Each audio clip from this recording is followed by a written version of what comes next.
Welcome to the Never Been Promoted podcast and YouTube channel. I'm on a mission to help you cut the time to all the things that are holding you back so you can unleash your entrepreneur. Every time I hear that funky music, I just love it. Thank you. Hey, welcome back to Never Been Promoted. This is Thomas Helfrich, your host. We are here on a mission to help you unleash your entrepreneur by cutting the ties to all the crap that's holding you back.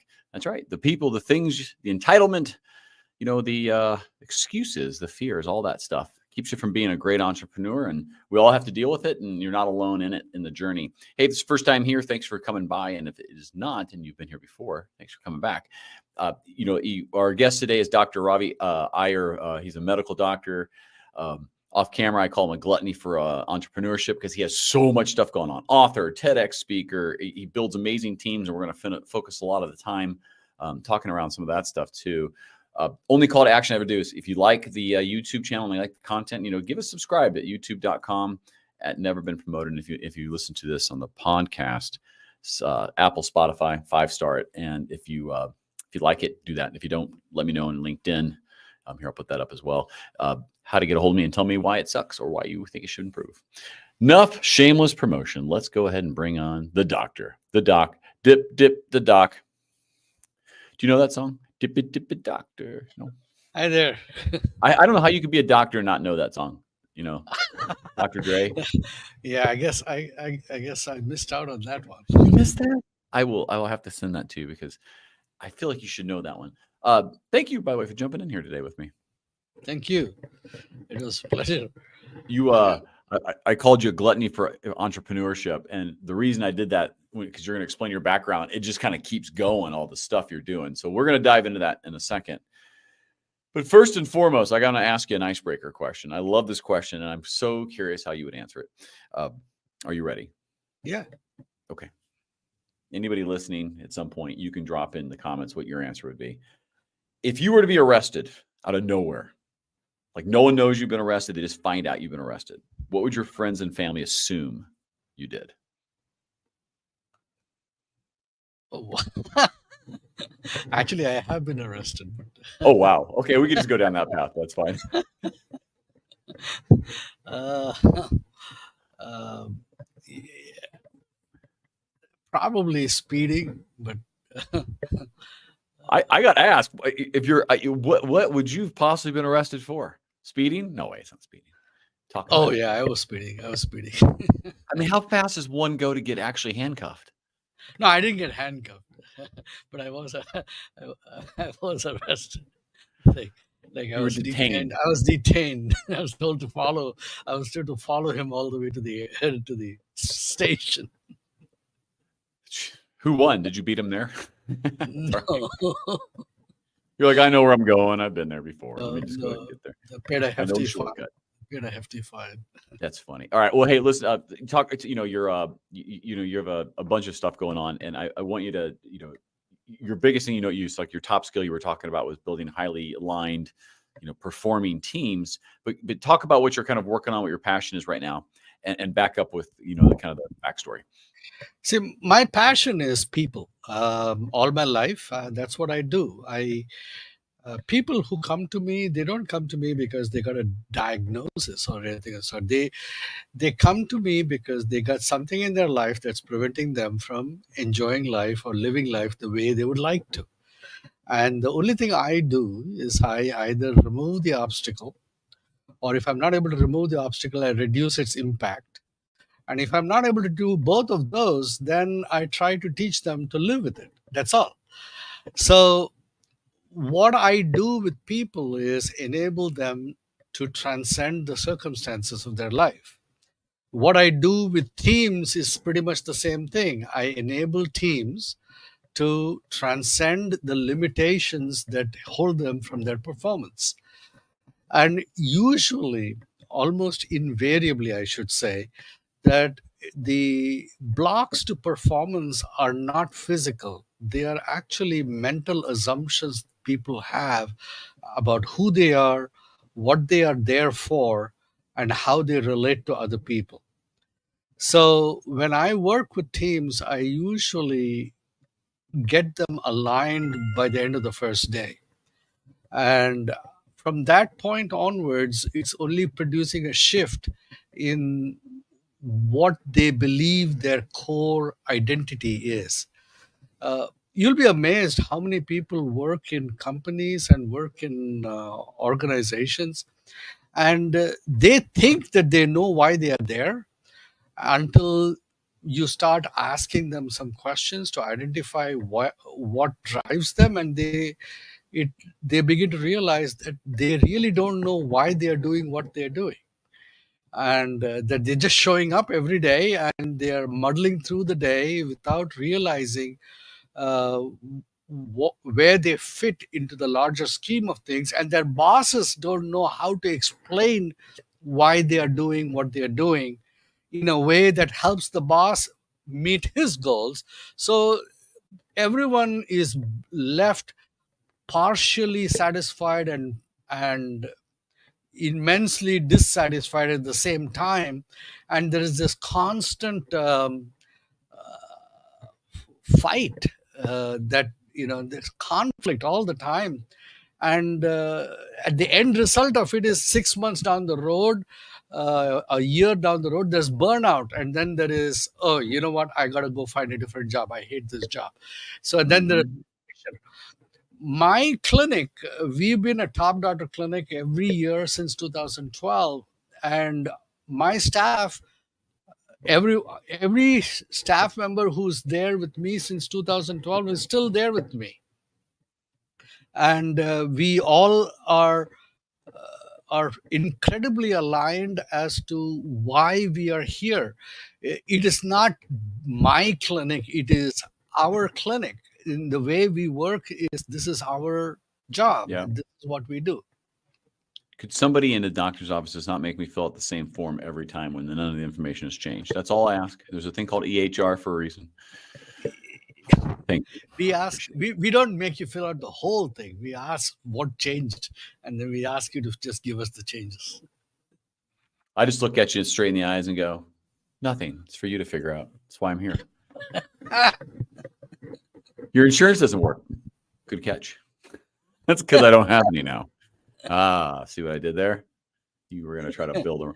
Anyway. All right. So are there similarities between, like, let's say a physician's office or provider's office and a technology team? Like, are there significant differences in how you would approach team building in those situations? No, it is human beings. It is human beings working to achieve a particular target, a goal. And it doesn't matter whether your target is to turn out, perfect code, or it is to understand what a client's requirements are and deliver it, or it is to understand what a person's ailment is and to solve the problem. It is always people working to achieve a goal. And I can give you, right, for your audience and for you, I can give you the one line answer to that, and I call it the Three Musketeer Policy. Alexander Dumas with Athos, Porthos, and D'Artagnan in that famous movie had that one for all for one policy. And we call it the Three Musketeer Policy, and we do that in the office. That is actually our secret sauce, is to get everyone on the same policy, one for all for one. How do you do that? So that starts with, like, before even hiring, right? Like, you got to have a vision of what that means. And then you got to go find people who can maybe eventually buy into it. They may not do it right away, right? So how do you do that, I guess? Because that sounds great, but I wouldn't have a clue how to implement that. So the first thing I do is I don't try to make you be for me. I try to make me be for you first. So the first thing I need to find out is, what is it that drives you? And I say, okay, if these are the things that you absolutely want to have in your life, what do you think, how do you think we can work to make that happen for you? So this is something that most people don't understand how to deal with. You have a new hire, and instead of asking the hire, what can you do for me? I'm asking the higher, what can I do for you to have the things you want in your life? That's the first thing I want to know. And then, all right, these are the things, and they go to okay, this is what I would like to have happen in my life. I said, okay, these are the things that need to happen, and I'm going to see what are the things that I need to do to make that happen for you. And I'm not going to say it is going to happen. I'm going to say, okay, what do I need to do to make it happen? And then we can start talking about what can you do to help me do these things so it happens to you. So, and along the way, you may find that, okay, out of the 5 things, only you can only do 2 things. Okay, then those 2 things will do. The other 3 things you're on your own. But guess what? Now you walk away saying, hey, these guys really want to make these 2 things happen for me. What happens when the thing that the person really wants to do doesn't quite align up to then I'll say I can't do it. It's called integrity. Integrity is something that people think is integrity is they think is honesty, but actually integrity, I learned this a long time ago. Integrity is when something is whole, complete, and functions just the way it was designed for. And that's the first part. The second part, corollary to that, is that when it is not whole, complete, and doesn't function the way it is, you approach all the people who are impacted by it not being whole, complete, and not functioning, and fix the upsetness that was caused by your not functioning. That is integrity. So what we do in our office is, if I do something, the first thing is to understand that each one of my staff, I have 4 of them, we all have promises to each other. They come into the office with the idea of an explicit promise to me, and I have a promise to them that their day is going to be good. They have a promise that my day is going to be good. Each patient is coming in, is expecting us to fulfill on a promise that we are going to make their day be good. So these are agreements. These are not just idle wishes. When we don't fulfill on these agreements, I have only 2 options. Either I decide to fulfill, or I say, okay, I cannot fulfill, but then I'm going to have to fix all the upsetness that was caused by the implicit agreement that existed before I declared my inability to fulfill it. This basic principle is rigidly exercised. And that's what makes for performance.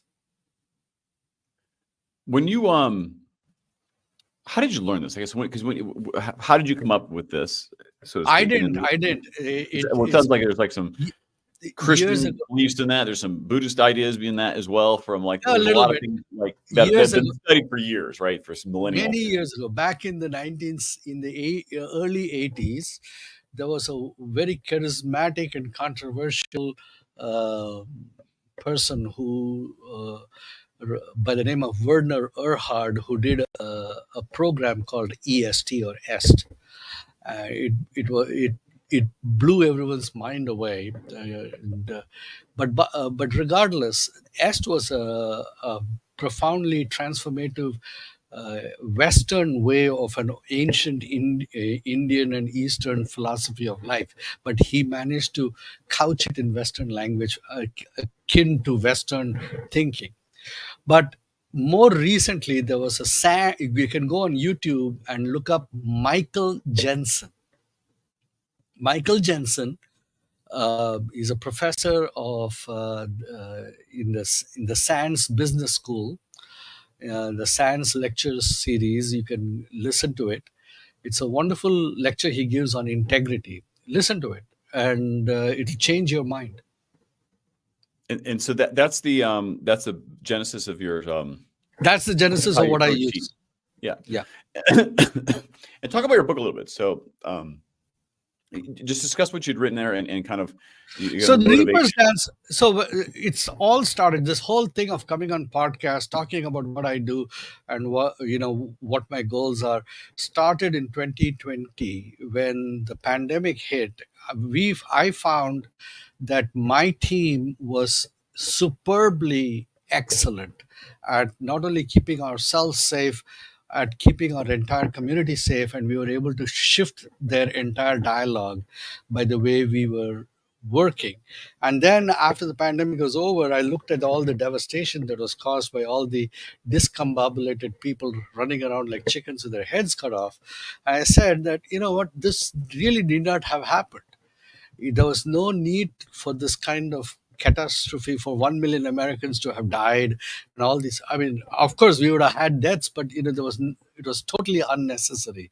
This what I call excess mortality, and the only reason it was happening was that the the principles we were so good at using in the clinic did not have a wider audience. So I said, you know what, I need to get this away from a one-to-one to a one-to-many platform. And I decided to write a book which encapsulated our journey through the pandemic, and that was The Reaper's Dance. Uh, it's written in a conversational story style, but within it is buried the lessons that we implemented. But then after the book came out, I decided, okay, I'm going to get on podcast to start talking about what we did. And now 60 to 70 podcasts later, I'm talking to you now. I now have, I'm by the end of this year, I would probably be on one or two TED Talks. I'm going to be auditioning for I've already auditioned for one, auditioning for another one at the end of next week. What are you gonna? What's the main focus of your TED Talk? What's your what is it? The idea worth spreading. Human connection. The power of focused connection to overwhelm, to allow people to transcend. So the basic principle is this: we have two aspects to our awareness. One is our ability to be aware of reality. Reality hits us. Molecules hitting our tongue, giving us taste, molecules going up our nose, giving us smell, wind hitting our eardrums, giving us sound, molecules hitting our skin, giving us touch, photons hitting our retina, giving us light and color. So reality is hitting us. These are impacts. We don't feel them as impact, but they're literally hitting us, and they hit us hard enough, it gives us pain too. So bottom line is, out of these impacts, we immediately construct a name, form, and a judgment, an evaluation, a comparison with a prior narrative, and we construct our reality. But the problem is, we think our story, this narrative, is reality. It is not. It is these impacts that is reality. The rest is all a construct. It's interesting. Yeah. Oh, keep going. Yeah. Keep going. And if you can stand in the space between the experience of reality and the moment the construct gets created, there is a small 3-second space. If you can stand in the stillness of that space, you suddenly have choice, you have freedom, because you can now see the construct that is evolving, and you can decide which construct you want to allow power to. You give that construct power by giving it your attention. So to do that, pardon? What drives you? Because you do so much. Like, what's the childhood moment? What's the internal driver that makes you continue wanting to be great? I'm curious. I was born with ADHD, but I grew up in a society that did not know it. So I suffered quite a bit with trying to figure my way through it. So this storm that I'm talking about, the storm of narratives, I was born with it. And I had to figure out my way to get past it. And along the way, I found the ability to stand in that space. When I found that ability, I suddenly could play. Anything that came my way became automatically my play toy to play with and allow it to unfold. The power of focus gave me the power to control how my life shaped. But it also brought me face to face with the fundamental difficulties I had to negotiate growing up, which drove me to prove my point. And then after some point, once I became so good at it, I couldn't stop. The machine had developed so much momentum that it just could not stop. It's interesting. So many entrepreneurs I meet have what I call entrepreneurial ADD. Like they have that energy, they got all the ideas, they got a touch of the success, and then it's like it's amplified. It's like just throwing fire on some. What's your advice to them for just managing that? Because it is an absolute advantage to have this amount of energy and focus and true clarity and clairvoyance that is really hard to explain sometimes to people, that you really get a lot of associated paths that people don't see, and you see it, and by the time you explain it, people have lost interest in listening. So what do you recommend to that group so they can harness that power? Because you've done it, and so many people struggle with it. And it's often a reason why they burn out and don't last. So I'll be quiet now, and you can tell me your secret sauce. So it's an evolution of a journey that had three phases. The first phase was conflict, struggle, a sense that I knew something about myself, but I did not know how to articulate it. The next phase was the first arrival of success, and then the intoxication that went with it, and then an inability to stop and really have balance. So you're driving yourself again and again. So you are heading down the cliff towards burnout, but you are driven by the successes that are coming your way, because now you have found the secret of how to achieve, and you can't stop. And then comes the third and final phase, which is where I am. And I arrived at that only barely 3 years ago. So, I'm 66 now. So I was 63 by the time I arrived at that. Some people don't. Some people fall into that second phase, and they don't arrive at the third phase, and they drive themselves off the cliff of burnout. The third phase is where you realize that it really does not matter, that you are succeeding just for the fun of it, and that it does not matter whether you succeed or fail, but that you have been given this gift to manifest, and you'll manifest as long as it's yours to manifest. And when you don't have it to manifest, you'll just walk away without ever regretting that you are not able to manifest it. So you come to a point of inner silence that allows you to play as long as you can play without any regrets. But that third phase is difficult. It is not everyone gets it. Yeah, well, and tell me walk me through yours in a little more detail. So, did you identify it happening, or did you like I want to go someplace? Like, how do you go from 2 to 3? So 1 and 2 were driven by the need to prove to my father that I could do it, that I and along the way, by the time I got around to proving it, my father developed dementia. So he really was no longer available to know that I had done it. So I had to face that question: why am I doing it now, when the original reason for doing it no longer exists? And then The father's approval, right? Like that's come up yeah, so many times in interviews. it's a Like, I universal. need him to say, "I'm proud of you. You get it. You did it." Like it's so important to us. Even you're 66, and it's still so important, right? Yes, of course, and it's got to a point where it is no longer approval. It really does not matter anymore. But in fact, now if my dad actually came and said, "You know what, I am proud of you," and he has actually said it one time, it did not matter anymore at that point. And I was upset that he told it to me at that time, because it had lost its You didn't sweetness. need it. No, it had lost its sweetness. Yeah. The real need for it had gone out. Let me just put this into airplane mode so it doesn't beep. Yeah. So but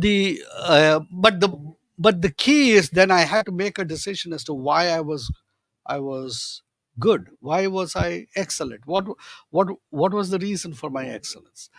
And I suddenly realized that the only reason for my excellence is that it is a state of natural self-expression. That's all.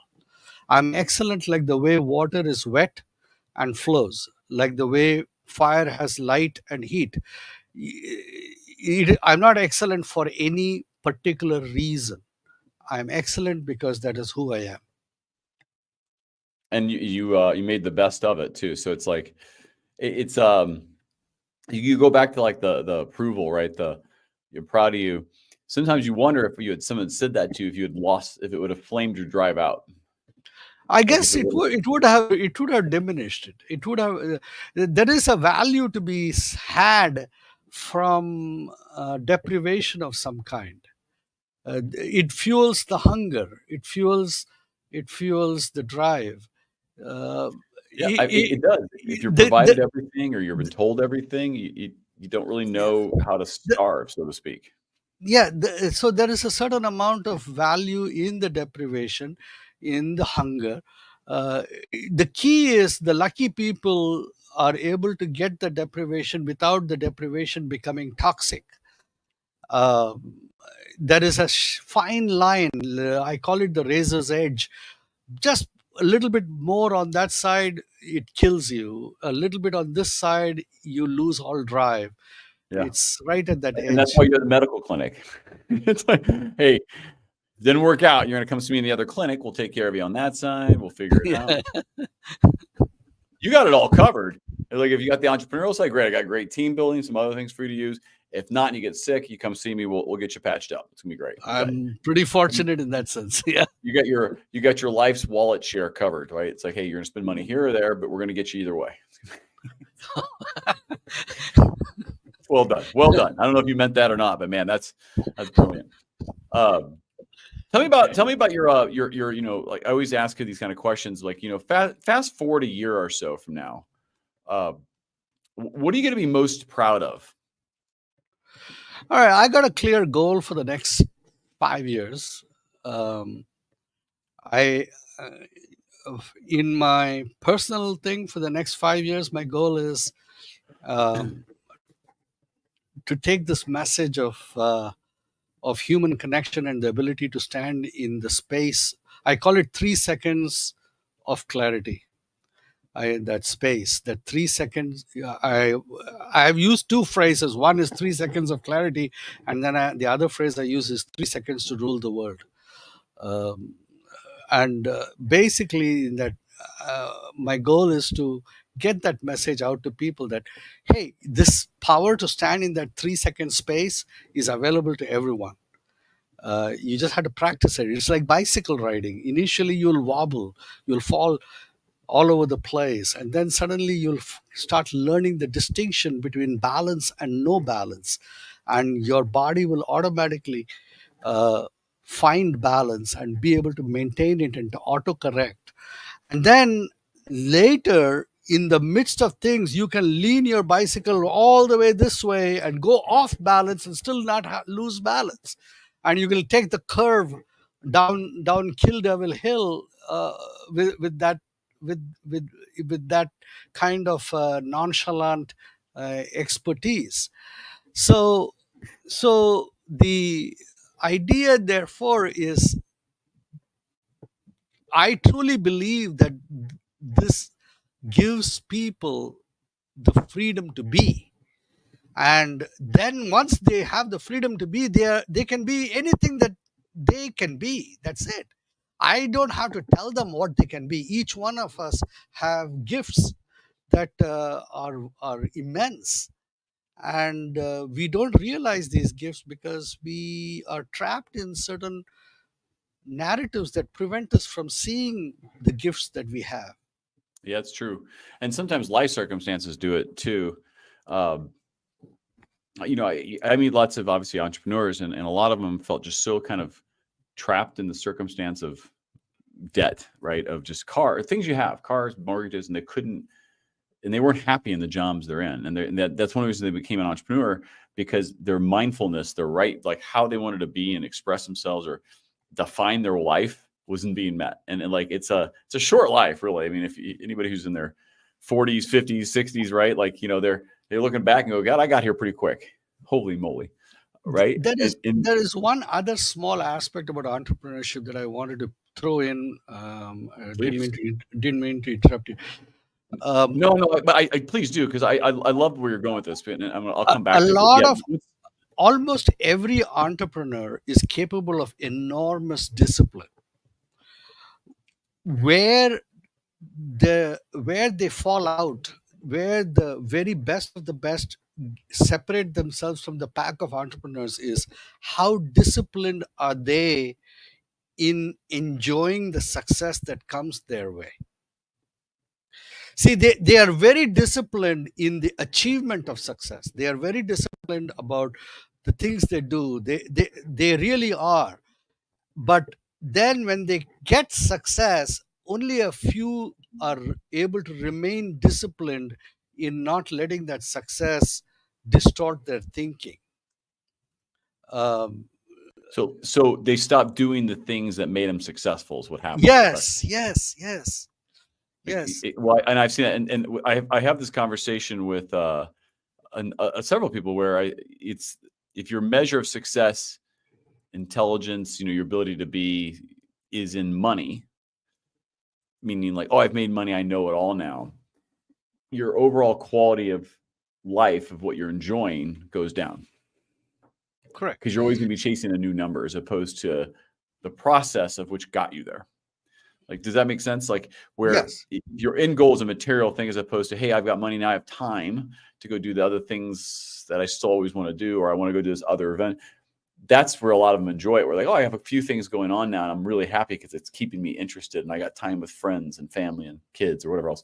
So I've seen that play out a few times, and it's an addictive little monster, that thing of success and money and greed, because you get fixated on it and you forget about the other stuff. Yeah, and that really separates the best of the best among entrepreneurs from the rest of the pack. Yeah. I read this. I recently read this book called The Science of Mindfulness, and a lot of things you're talking about is what I think in Buddhism they call the enlightened state, that 3 seconds. And if you can get that long, that's great. But the real science behind how mindfulness can help heal the body, or get you things right and do things. I know it's a series of lectures from a Harvard professor who does these, and anybody who kind of wants to really get into that, it's worth reading for sure. But mindfulness is at the core of what you're talking about. It's like, it's being aware of the breath coming across your nose. Like, it's really not looking in the past. I love it.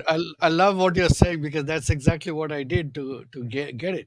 Though at that time I did not know I was using it. I later found it. It's actually an ancient method called Dwadashanta. Dwa in Sanskrit is 2, Dasha is 10, and Anta means the end point.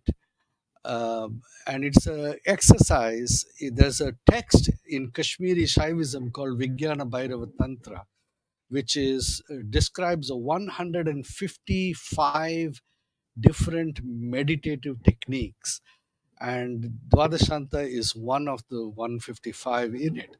It is basically a method where you sit, or in any position of comfort, or you can work, you can do anything, but your attention is entirely on the flow of breath. So you follow the breath as it goes into your nose, into the back of your throat, down your throat, into your chest, and you pay attention to the point into your chest where you can no longer sense it. So you sense the flow of your breath, so you can feel the coolness, and at some point in your chest you can no longer follow it.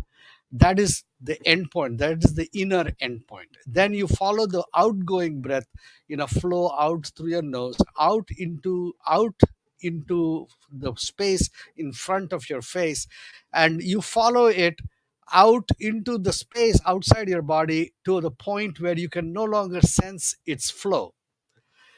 That is the external endpoint. Now you keep paying attention to the two endpoints and keep oscillating on the flow of your breath. And at some point, when your intensity of attention is sharp enough, you will just oscillate between the endpoints, inner and outer endpoints, and you will actually lose the perception of everything in between. And in that moment, you enter a space of expansive existence that is not limited by the framework of your body. It's a You're state. describing exactly how I fall asleep every night. My wife's like, "How do you fall asleep so quickly?" I'm like, "I can concentrate on like 10 breaths, and I do this maybe with like a 50. I don't call it a nap, like a 15-minute. Just let your brain decompress a little, then you're back out. Like right before you fall asleep for real, you Yeah. snap out of it. Now, if you go out, you go out. It's fine. But at nighttime, I can do that and just keep going. And I'm out. Like it's unbelievable how fast I can fall asleep. So Give me a cup of coffee, I'll get right through it. No problem. the mind has only two modes of existence. The mind either works by thinking or it works by falling asleep. It does not exist in any other than these two methods. Either it'll fall asleep, which is going into unconsciousness, or it will be in a state of conscious fluctuation, movement from one mode to another to another to another. Balance is in the in between state between consciousness and unconsciousness, right in that in between 3 second space.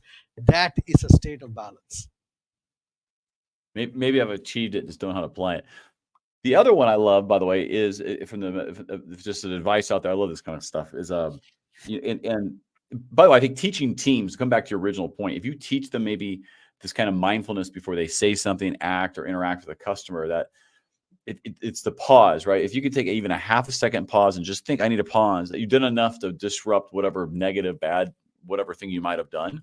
But another one I love to do is on a walk is the noble silence, where you kind of look down a little bit and you don't say anything, and you try to do it as long as possible, and just literally hear your feet, hear a bird, the sound of scuffing of your shoes. Like you're not trying to think of the future of where you're walking to. You're just right there. Like, that's a nice noise. That's interesting. I feel my breath. I'm sweating. Whatever. You're just noticing. And if you can do it long enough, a walk can be like literally like you're like, I've been out here 40 minutes. It's unbelievable how fast time will flow if you can do that. I love it that you're saying this. Now I want to just go back just a few sentences to the point where you said maybe I know what it is, but I don't know that I've been doing it without knowing it. I'm going to show you the reason why you said that is because you don't know how to recognize it. You don't know that a diamond, when it is not cut, it just looks like a rock. You're holding it, but you don't know it's a diamond. So I'm going to show you how to identify it right now, this moment. You're I'm sitting ready. you're sitting in a chair right now. I want you to pay attention to the contact of your bottom to the chair. Focus only on that.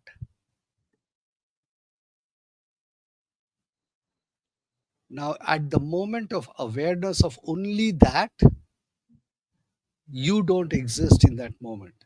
Your awareness of contact, your ability to say you exists only when you step away from that experience and describe it in language.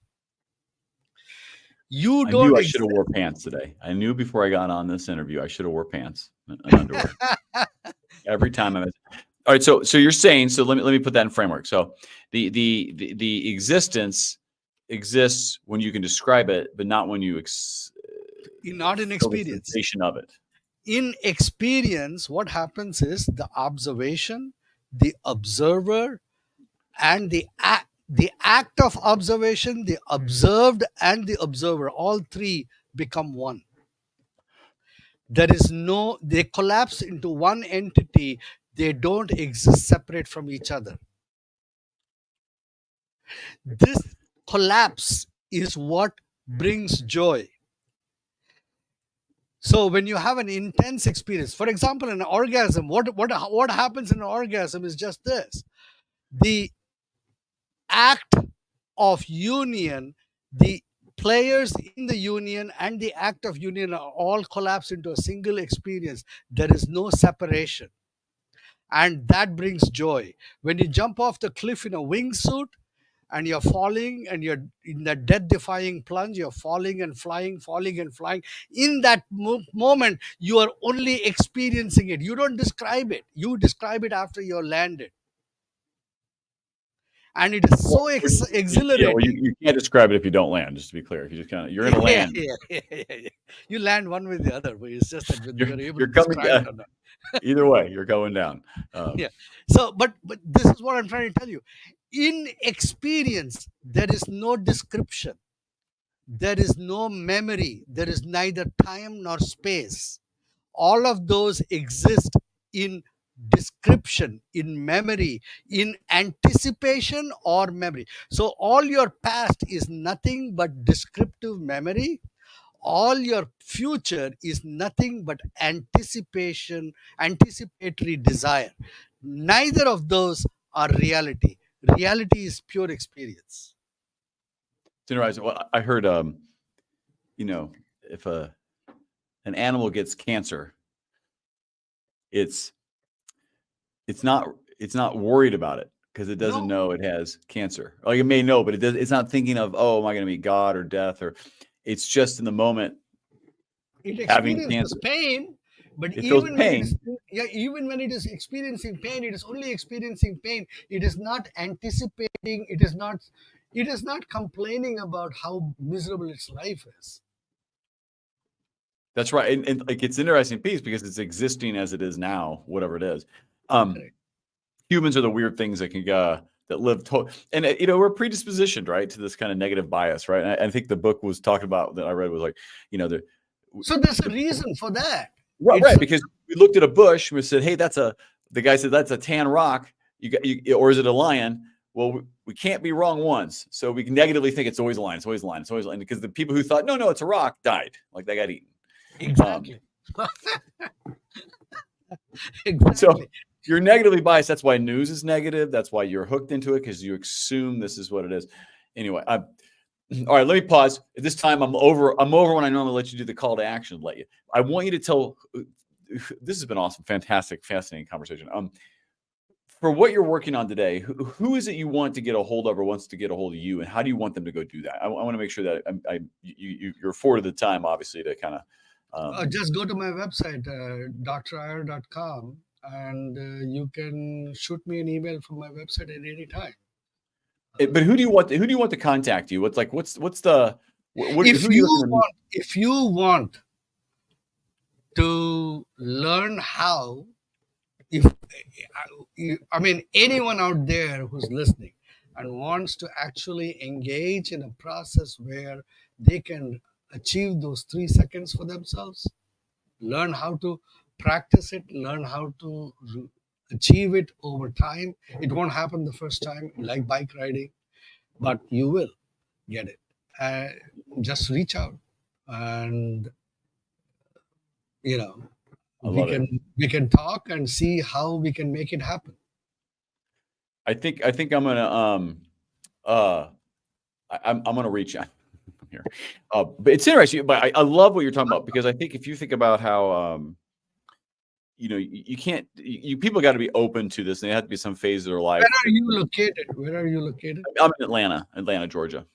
Oh, okay. I'm in Northern Virginia, so it's There you about go. 12-hour drive. That's a long drive. It's much 700 better to fly in and sit in the Atlanta airport. 600 miles, yeah. What I was saying, like, it's like if for anybody who's looking to do this, right, there's applications you can do to your team, and specifically, I think around customer service or how you interact with each other in stressful situations and things like this. But even in celebrating success, having a touch of mindfulness, which is what you're describing, improves team's performance. Yeah. Thinking of others first, or a bigger goal, or some type of bigger purpose, and being in the moment as opposed to expecting the worst or presuming too many things.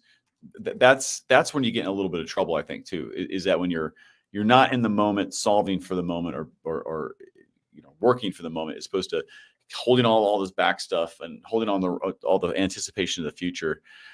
That doesn't generally produce a lot of good results. No, both those will eat into your performance. There is a value in some of that, but they actually account for only 10% of your performance. 90% of your performance is being able to stand in the present moment. Love it. Doctor, thank you so much for coming on today. I appreciate it. Thank you. It was a fun. I've done so many podcasts. You're the first person who actually were talking to me on the same level. Oh, no, I'm way below you. I'm only referencing. I appreciate that, but I am not even close. I've read a little bit. Actually knew the stuff I was talking about. You were able to I've experienced some of it, and I'm craving it to some degree. You're the first person who actually knew some of what I was talking about. You got too many glazed deer eyes in the headlights, We'll be back for a commercial here. I think so one thing I found later in life, here I'm 48, right, a little later, is that I've never cared about mindfulness in the past. I've never cared about anything faith-based. I haven't in the last couple of years, as you start thinking, man, I'm way closer to the back half than the front half. Not that it couldn't happen, die at any point in your life, but you start realizing things differently.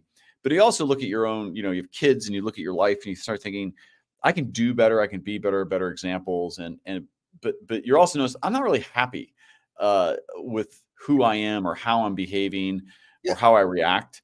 And so I started looking for things around just that calmness, because how you interact often triggers another person to interact another way. And then that creates a cascading effect of horrible. But the flip side of that is if you interact in a positive way, even if it's a negative situation, it can have a massively positive effect the other way too. And it's like the butterfly effect and the ripples of that, right?